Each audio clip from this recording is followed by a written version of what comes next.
अस्सलामुअलैकुम, आप देख रहे हैं समा, मैं हूं महक असलम। बुलेटिन के आगाज में आपको आगाह करेंगे कि वजीर आजम इमरान खान ने वाज़ेह किया है कि कोरोना को फैलने से नहीं रोक सकते। हो सकता है आने वाले दिनों में मखसूस मुतासरा इलाकों को बंद करना पड़े। कहा अब भी SOPs पर अमल करें तो मुश्किलात से बच सकते हैं।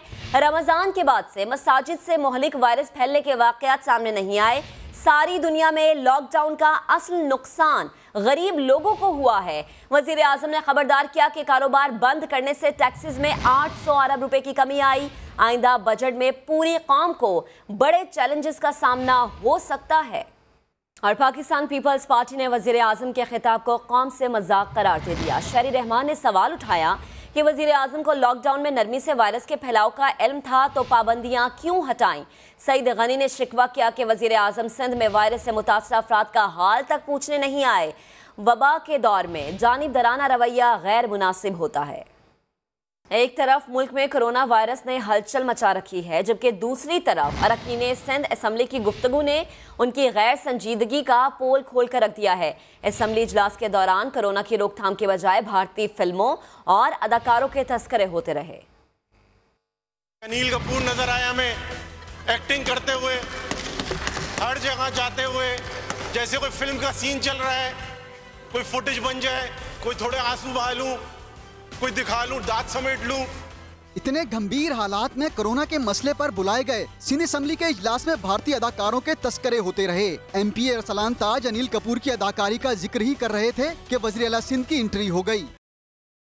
अनिल कपूर बनना है।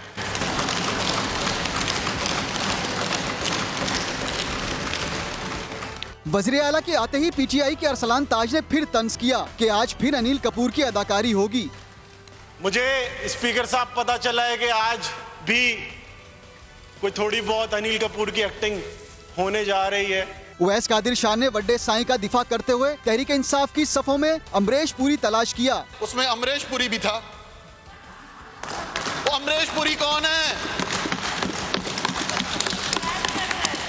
ओना तो दस दो, वो किथे है?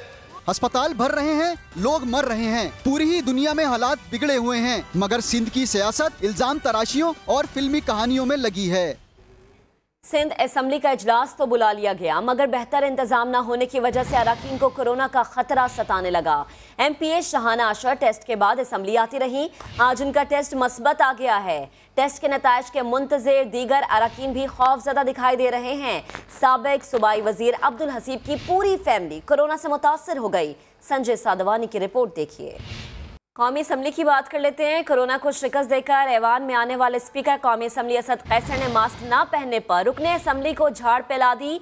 राजा परवेज अशरफ की तकरीर के दौरान जुनैद खान को तवज्जो दिलाते हुए कहा, आप खुद पर भी रहम करें और अपनी कौम पर भी। किसी को बात करनी है तो बाहर चला जाए।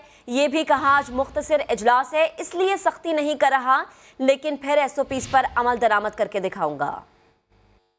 जुनैद खान, आप मास्क पहने प्लीज प्लीज प्लीज जी प्लीज। जनाब स्पीकर, मैं बात करने से पहले एक ऑब्जर्वेशन है मेरी कि जिस तरीके से हमारे फाजिल मेंबरान जो हैं वो चहलकदमी कर रहे हैं, एक दूसरे की सीटों पे जाके गुफ्तो शरीत कर रहे हैं, ये जो बुनियादी असूल है सोशल डिस्टेंसिंग का, उसके बिल्कुल खिलाफ बात है। हमें पूरी जिम्मेदारी के साथ अपनी सीटों पर बैठना चाहिए। आप एक मिनट जी, you are the role models. आप मेहरबानी करें चतरानी साहब, आप सब अपने अपनी सीटों पे तशरीफ रखें। अगर किसी ने बात करनी हो तो बेशक बाहर चले जाए, बात करें, लेकिन मेहरबानी करें डिस्टेंस जो प्रोटोकॉल है उसका ख्याल रखें। चूंकि आज मुख्तसर इजलास है इसलिए मैं ज़्यादा सख्ती नहीं कर रहा, लेकिन मैं फिर इसको इम्प्लीमेंट करवाऊँगा। आप मेहरबानी करें, अपने ऊपर भी रहम करें और अपनी कौम पे भी रहम करें।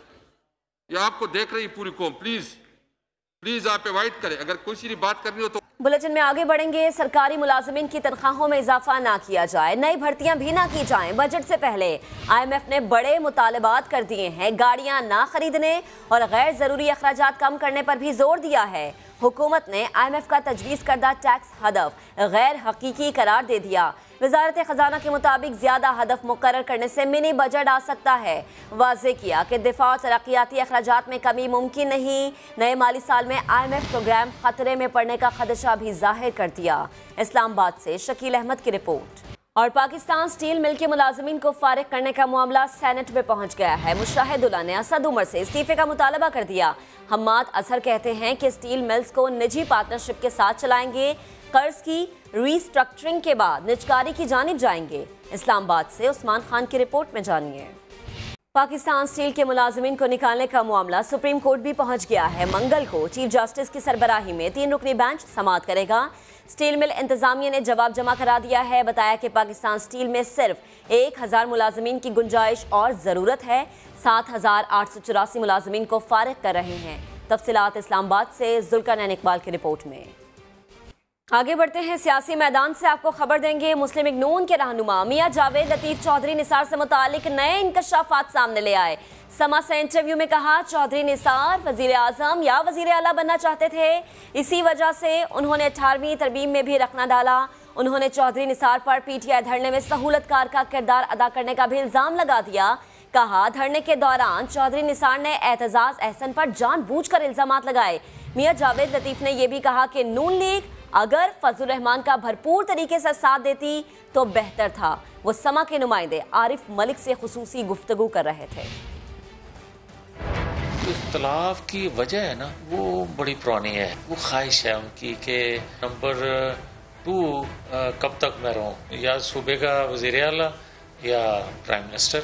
18वीं तरमीम अभी मंजूर नहीं हुई थी तो चौधरी निसार साहब के बतौर अपोजिशन लीडर के अक्सर पीपल्स पार्टी के साथ इजलास के दौरान तलखी हो जाया करती थी। चौधरी साहब का शायद ये भी था कि ना वो मंजूर हो और ना प्रेस कॉन्फ्रेंस की चौधरी निसार साहब ने एतजाज हसन के खिलाफ रात तय हुआ कि चौधरी साहब से कहा जाए कि वो एक्सक्यूज करें, इस तरह की बात नहीं करनी चाहिए, मगर उन्होंने इनकार कर दिया। तो फिर मैं या नवाज शरीफ साहब के पास और मैंने एक उनके हाथ में चिट पकड़ाई और मैंने उस पर लिखा था आज आपने फैसला करना है कि चौधरी निसार को साथ रखना है या पीपल्स पार्टी को साथ रखना है। नवाज शरीफ साहब खड़े हुए और उन्होंने वजाहत की और पीपल्स पार्टी मुतमिन हुई। उस वक्त मौलाना फजलुर रहमान का भरपूर तरीके से साथ दिया जाता, कौम को साथ लेकर मुस्लिम लीग निकलती तो बेहतर था। नवाज शरीफ साहब की जो आप बात कर रहे हैं उनका ये कहना था कि आप भरपूर मौलाना साहब के मार्च में हिस्सा लें,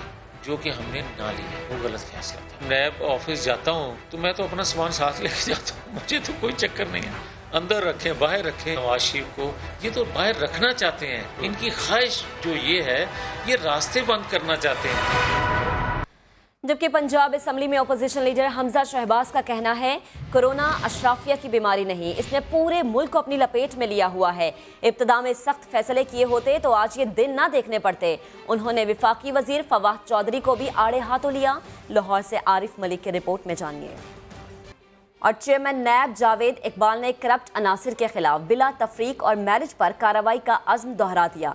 अपने बयान में चेयरमैन नैब का कहना था कि बदउनवानी मुल्क की खुशहाली और तरक्की की राह में सबसे बड़ी रुकावट है।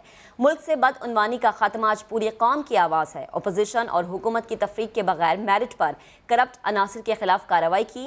नैब की कारकर्दगी बेहतर बनाने के लिए नई इस्लाहात मुतारिफ करवाई गई। और साबिक विफाकी वजीर जहांगीर तरीन ने उनकी बरतानिया रवानगी के मुतालिक कयास आराइयों को मुस्तरद कर दिया है। कहते हैं बेफिक्र रहें, तिबी मुआयने के लिए बरतानिया आया हूँ, जल्द वापस आ जाऊँगा। ट्विटर पर अपने एक पैगाम में जहांगीर तरीन ने अपने दौरा बरतानिया पर वजाहत देते हुए लिखा कि 2014 में इलाज के बाद हर 2 साल बाद चेकअप के लिए बरतानिया जाना होता है। इंशाअल्लाह मामूल का चेकअप मुकम्मल करके जल्द पाकिस्तान लौट आऊँगा। Welcome back. अब आपको बताएं कि वजीर आला सिंध ने बड़ा दावा किया है। कहते हैं कि दुनिया में कुछ नहीं खुला, ये सिर्फ बातें हैं। गूगल ने 2020 में अपने मुलाजमीन को दफ्तर आने से रोक दिया। वजीर आजम ने जो तकरीर की उसका तासुर लॉकडाउन के खिलाफ गया। गूगल ने कह दिया है कि 2020 तो भूल जाओ कि तुम लोग दफ्तर आओगे, 2021 में सोचेंगे बताएंगे आपको। दुनिया इस तरफ जा रही है, खुल गया, ये सब बातें हैं। कुछ नहीं खुला है दुनिया में, ये मैं आपको बता दूं। People have learn to work in a different manner, जैसे पहले हम काम करते वैसे नहीं कर रहे। मैंने कहा आप 31 मार्च तक बंद करें, 2 हफ्ते के लिए सब चीज, लेट्स रिव्यू। उस मीटिंग में कहा गया कि जी वही बात जो आज तक हो रही है, हम चाइना नहीं है, हमारे पास दिहाड़ीदार हैं। अवामी मुश्किलात की बात करेंगे। पेट्रोल और डीजल का बहरान संगीन हो गया है। कराची समेत कई शहरों में मुतादिद पेट्रोल पंप्स बंद हैं। जहां पंप्स खुले हैं वहां लंबी कतारें लगी हुई हैं।